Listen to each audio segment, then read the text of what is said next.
Welcome, Danny Aberbound.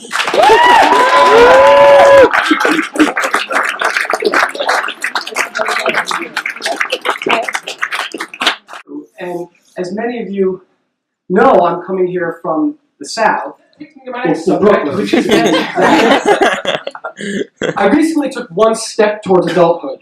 And many of the people here in the room know this. To cut it short, I bought a daily planner book. It's not a bestseller, but I figured an easy read. I mean, 1 page a day. And you can choose your own adventure in starkest form. So, what's great about a daily planner book, it's non-judgmental. It's just blank pages after blank pages. It's just saying, hey, I'm the daily planner. I'm here to help you plan your day. I'm not saying anything about your plans. I'm not saying that you even should have plans. I'm just saying, should you have a plan for a particular day, write it in the day. It'll be a plan.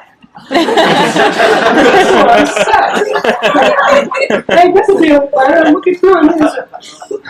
Monday, 9 a.m., Monday, 10 a.m., Tuesday, 9 a.m., blank, blank, blank. Then I notice, judgmental, no, after each blank, there's this little box where you're supposed to put a check in the box if you actually did your plan. So now it's like an issue whether I actually do what I say I'm going to do. I didn't ask about anything for daily planner, scorecard included. And then there's another section. I don't say, it's just about notes. Notes in the daily planner, quite reasonable. But after that, there's memos. So my daily planner differentiates between my notes and my memos. Well, my internal dialogue is not that sophisticated. I'm not polylingual to myself. What's the difference between my notes and my memos? I figure notes maybe are like personal communiques, the letters of John Keats or something. I've been feeling lately that I should drop off the dry cleaning. So I guess memos are like in case the daily planner is subpoenaed as evidence in a court of law. Your Honor, preponderance of evidence suggests that the defendant, Mr. Dan Yaverbaum, did in fact intend to return the dry cleaning on Thursday, as the memo section of his daily planner substantiates. I knew I should have written in the notes. Let's just look at the facts. First of all, at any given moment, whoever has the advantage in the political argument right now thinks that it's a game of football. And whoever doesn't have the advantage thinks it's a game of tennis. What do I mean? Glad you asked. I mean that in football, there's a clock, right?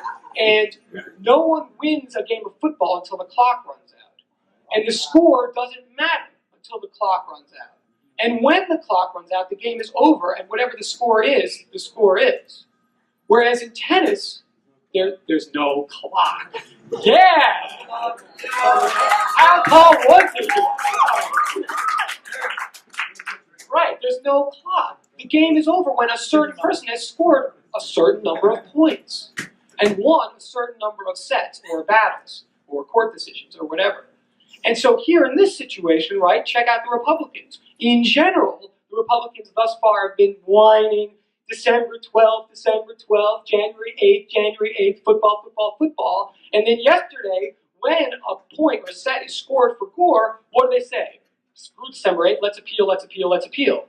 Right? So tennis, football, depends who's winning. Let's assume it's tennis for the moment. Assume it's tennis. How does the game end here, seriously, in the presidential situation? Well, assume that we go through the whole court system. Are there any questions so far, by the way? Go through the court system.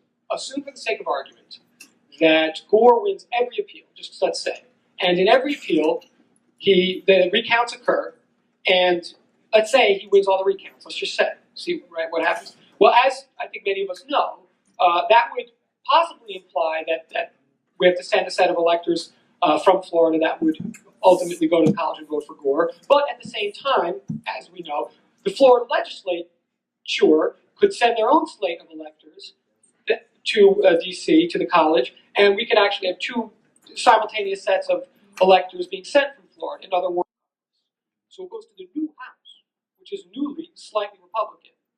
it goes to the new Senate. The new Senate, in which Lieberman is a senator as of this moment, is exactly 50-50.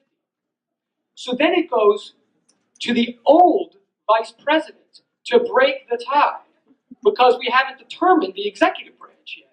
So the old vice president breaks the tie in the new Senate, casts a vote for himself, and produces deadlock between the House and the Senate. That's if we've exhausted the court and gone to the Congress. What happens then? Glad you asked. Then it has to go back to the court to decide on an interpretation of the 12th Amendment, which leaves it, in some people's minds, ambiguous as to whether the electors that decide the election, the majority of electors that decide the election, means majority of the ones that we're sending or the majority of the ones that exist. A very important distinction. Because the majority of the ones that exist would include Florida, and then we've got a problem. And they have to still work it out. But if it's the majority of the ones we send, we can just like punt on Florida and give it to Gore. Now that 12th Amendment that then gets decided in the court, if you're looking for closure, which we all are, that 12th Amendment was ratified in 1877. This is not a joke.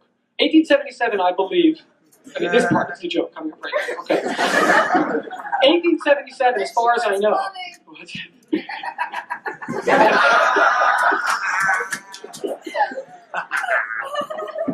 I'm going to 1877. All right, 1877. That was the time when the 12th Amendment, the amendment that may ultimately bring us back from the courts through the Congress, back to the courts again to figure this thing out.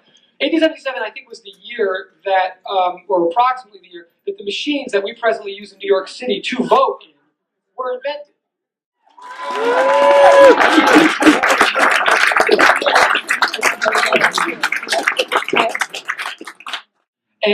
And the machines, when you walk in, I think partly because they're machines, but partly because they're so old, they really make you feel like what you're doing when you pull the lever is official and real, right? I mean, you don't have any ambiguity in your mind. You pull that, and many of us have done this, you pull the switch, pull the lever, and you might think, I don't know if who I want to be president will be president, but you definitely think that somebody somewhere knows who you want to be president.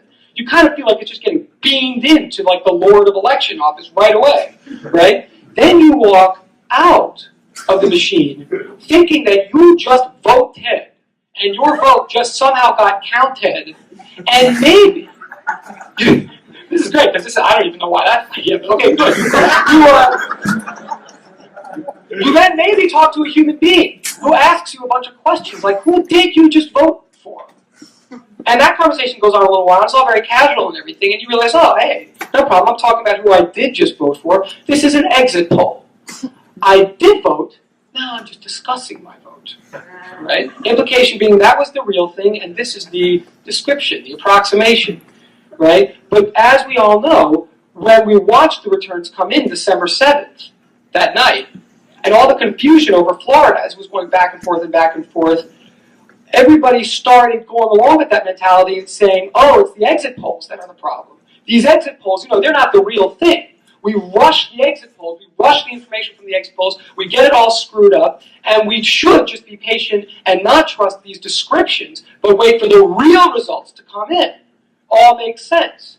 Except that now, since no one's trusting the machines anymore, and now the whole dispute is over what really happened, and everybody's acknowledging that what happened in the machines might not be what actually happened, we have to take into account what they believe really was meant to have gone on, which was the intent of the voters, right? How do they look at what they think really went on, who really voted for Gore, despite what the machines say, what they intended? How do they know what they intended? From the exit polls. So I think the whole problem can just be solved very easily by just a shift in nomenclature. All you got to do is admit that next time you go into a voting poll, when you walk into the machine and pull the lever, you are participating in the entrance poll. And when you talk to the person outside, you're recording your vote. End of story.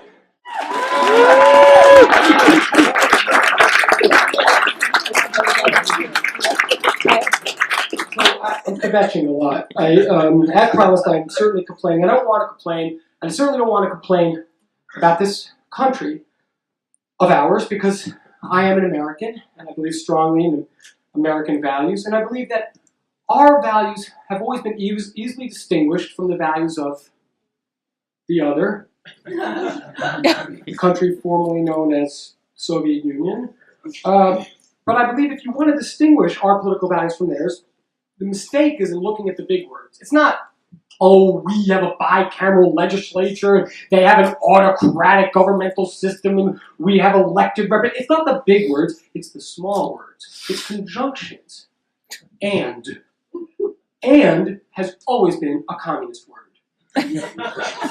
You will live here, and you will work there, and you will eat borscht, and you will like it.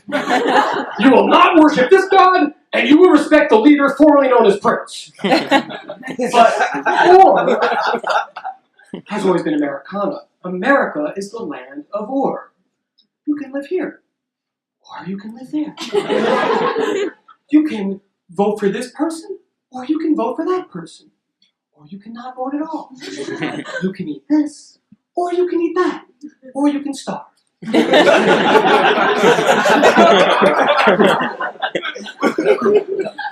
But if there is one place in a democracy where I do not want to see the word or, if there's one agency in a democracy that I do not want to provide the word or, it's the FDA, the Food and Drug Administration. This organization has no business with or. And yet, I sit down to a breakfast, cereal, Wheaties, I've got Americana on the front, I've got Bruce Jenner scoring a record, and on the back, I have may contain one or more of the following. And anything that follows that colon is not an ingredient, it's a possibility. And I didn't sit down for a healthy mechanical breakfast. But now, in this post-Cold War global compromise mentality we have, it gets even more insidious because it doesn't stop with or in the ingredients. Now you see things like partially hydrogenated soybean and or peanut oil. And / or. Can it contain soybean oil? Yes, it can. Can it contain peanut oil? Yes, it can. Can it contain both? Well, yes, it can. As far as I can tell, that represents at least a 50% increase in nutritional ambiguity. And I didn't ask for and or in my cereal. I certainly didn't ask for a / in my cereal. After all, what's that / mean? Is it and or is it and or? Or is it and or? And is it going to be a color ID black in my cereal? So I started thinking about it, and I think, this really, do you guys, is it that you don't know? Or you know and you're just not telling. Either way, I want to go down to the factory, I want to find the and or room with the and or guy who wears the and or hat, who's putting the and or in my cereal. I want to say, how did and or get in there? What's he going to say? Well, it's like this, right? You got these two vats, okay? One is the soybean oil, one is the peanut oil. We're supposed to have 2 spoons, but every now and then I get, no, I'm not buying it. There's like a 5-dimensional laminated polychromatic poster, nutrition facts in boldface. And you figure, you're standing online, you see that poster, if you don't have time to read it, you've got to go away assuming it's all good. But not me, I go up and I say, all right, what's up with the nutrition facts? And I'm looking, and sure enough, of course, there's sodium, 5,000% United States recommended. Fat, 65 grams per serving size. Suggested serving size, 2 fries, etc., etc. But I think, what about riboflavin? I didn't get the goose egg on that one. Right, look at it, riboflavin, star. Calcium, star. Iron, star. Thiamine, star. Goes on, star. And I look down and it's a footnote, and at the bottom, what does star mean? Contains less than 2% of the United States recommended daily allowance in this area. For that, they get a star. How did they cut that deal? What did they get for less than 1%? A Hello Kitty puppy sticker? I think the calculation, as far as I'm concerned, less than 2% means 1 and or 0%. That's not one star.